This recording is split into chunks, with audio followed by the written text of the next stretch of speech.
Hello बच्चों, चलिए प्रश्न को पढ़ते हैं। अभिक्रिया ऊष्मा का मान निम्न पर निर्भर करता है।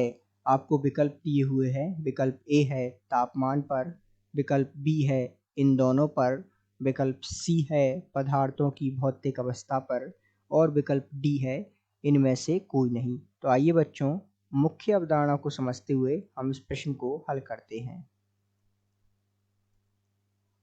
तो मुख्य अवधारणा के रूप में सबसे पहले हम विस्तार पूर्वक समझते हैं कि किस प्रकार जो है ऊष्मा का मान ज्ञात किया जाता है। तो हम जानते हैं कि मान लीजिए कोई अभिकारक है, इससे अभिक्रिया करने के पश्चात हमें उत्पाद प्राप्त हुए। तो यहाँ यदि हम ऊष्मा का मान निकालें डेल्टा एच का, जिसे हम ऊष्मा के रूप में प्रदर्शित करते हैं, तो ये यहाँ किस प्रकार निकालेंगे, एच उत्पाद अर्थात उत्पाद की जो ऊष्मा है उसमें से हम घटा देंगे एच अभिकारक।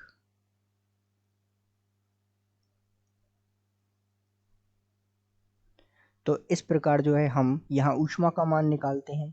यदि हम समझे ऊष्मा पर किसका प्रभाव पड़ता है, तो इसके लिए आपको एक सूत्र की जानकारी होना आवश्यक है, जो मुख्य अवधारणा के रूप में हमें जानना आवश्यक है। जैसा कि डेल्टा एच बराबर होता है delta U plus delta N R T. यहाँ डेल्टा एच ऊष्मा, डेल्टा यू आंतरिक ऊर्जा में परिवर्तन और आर गैस नियतांक तथा टी ताप है। अब जैसा कि हम जानते हैं डेल्टा एच और टी के संबंध को देखें, तो जैसे जैसे हम ताप बढ़ाते हैं डेल्टा एच का मान बढ़ता जाता है। जैसे जैसे हम जो है डेल्टा ताप घटाते हैं डेल्टा एच का मान घटता है। तो हम कह सकते हैं कि जो ऊष्मा है उस पर किसका प्रभाव होता है, उस पर जो है किसका प्रभाव है, ताप का प्रभाव पड़ता है या ताप पर निर्भर करती है। तो ये जो है ताप अर्थात टी पर निर्भर करती है।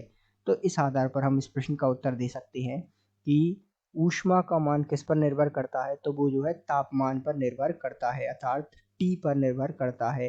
तो विकल्प सी गलत हो गया, बी गलत हो गया और डी गलत हो गया। तो ऊष्मा का मान ताप पर निर्भर करता है, ये जो है प्रश्न का सही उत्तर होगा। तो दिए गए प्रश्न का सही उत्तर विकल्प ए है। आशा करते हैं आपको समझ आया होगा। धन्यवाद।